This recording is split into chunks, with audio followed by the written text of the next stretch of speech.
Okay, so get this. Picture this.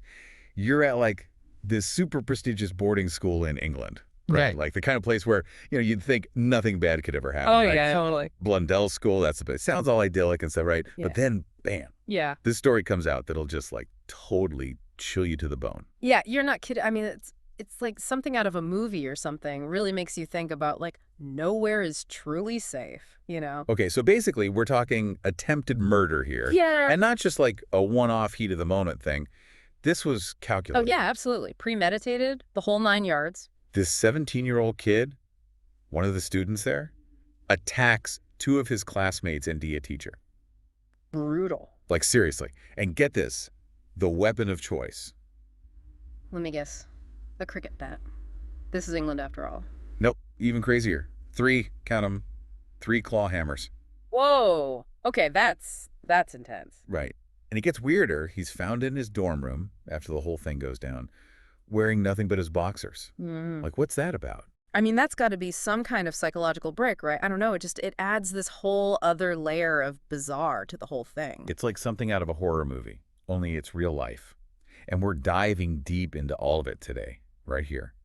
So we're talking about this case, right? This shocking attack at Blundell School. And our main source for this deep dive is this crazy article from The Guardian. Wild story, honestly. Totally. So our mission here, and this is important, is to go beyond just the what of it all. We all know something awful happened, but we're going to try and understand the why. The why is always the hardest part, isn't it? It really is, especially in a case like this. So let's rewind back to the night of the attack. The Guardian article goes into some pretty graphic detail about it, just to warn listeners who might not be cool with that kind of thing. Yeah, it's rough. So it's late at night. Everyone's asleep in their dorms thinking they're safe, right? This kid, he just walks from room to room, hammers in hand, and attacks these other students, his classmates, while they're sleeping. See, that's what gets me. That's the chilling part. They were totally vulnerable. Fast asleep, no warning. That's messed up. Totally. And the injuries were awful. Skull fractures, deep lacerations, internal bleeding. The article doesn't hold back. It's pretty intense. It had to have been incredibly bloody, the scene. Oh, for sure. Yeah. Then he goes after a teacher who lived in the dorm too. I mean, this guy wasn't messing around. Right. It's like, where does that level of rage even come from, especially at that age? That's the million-dollar question, isn't it? And the article explores some possible answers, which we'll definitely get into. But first, let's talk about the kid's defense, because this is where things get really wild. Oh, yeah, the sleepwalking defense, right. Yep, you got it. The kid's lawyers actually tried to claim that he was sleepwalking during the attacks, that he had no idea what he was doing. I mean, I get that they have to try something, right? But come on, sleepwalking. I know, right? It sounds totally unbelievable. But there have been cases, rare as they may be, where people have successfully used the sleepwalking defense. Really? Like what kind of cases? Usually it's for like lesser crimes, like maybe someone sleepwalks into their kitchen and makes a sandwich, then wakes up with no memory of it, that kind of thing. Okay, yeah, I can see that. But this is attempted murder with hammers. Exactly. It's a whole other level. And the jury, understandably, didn't buy it either. The evidence against him was just too strong. Plus, get this, the article mentions that police found all these notebooks in his dorm room filled with his writings. And guess what he was writing about? Zombies. Bingo. He was totally obsessed with zombies and the apocalypse and all that stuff. Apparently, he thought the world was ending, and he was preparing for it. He even called the hammers his, quote, weapons of choice. Okay, that's disturbing. That's not just a teenage boy with an active imagination anymore. That's scary. Totally agree. And that's what the prosecution argued, that this wasn't just some random out-of-body experience. He was a danger to society. And the sentence kind of reflects that, doesn't it? Absolutely. Yeah. He was found guilty on 3 counts of attempted murder and sentenced to a minimum of 12 years in prison. And let me tell you, the judge did not mince words when she handed down that sentence. She called his actions cold and calculated and said he posed a significant risk to the public. So yeah, 12 years is a long time, especially when you're that young. But he sounds like they're taking his potential for violence very seriously, and rightfully so. Yeah, you can't really blame them for that. Totally. But here's the thing, even with all the evidence, all the details laid out in the article, there's still this big question hanging over everything. Why?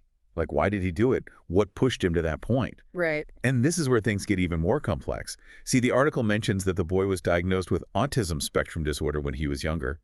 And it kind of hints at the idea that maybe, just maybe, his autism played some role in all of this. That's a tough one. You have to be really careful talking about something like that Oh, because, absolutely. We are not saying that autism equals violence. That's just not true at all. Mm. But the article does make this point that people on the autism spectrum, they can sometimes have difficulty with social interaction, understanding social cues, that kind of thing.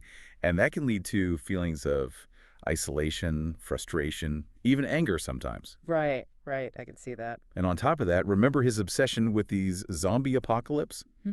Well, the article suggests that maybe he was spending so much time online, immersing himself in that stuff, that the lines between fantasy and reality started to blur for him. Yeah, that's definitely possible. Like when you're constantly consuming that kind of content, especially at a young age, it can really mess with your head.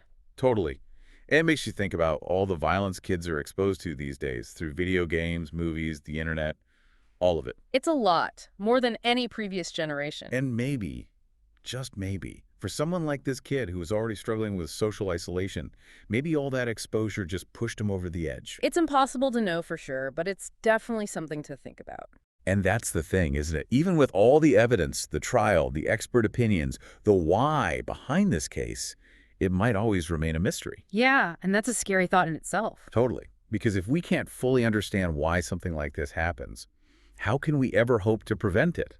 I mean, what does this say about our education system, our mental health resources, our society as a whole? Big questions, man. Big questions. I know, right?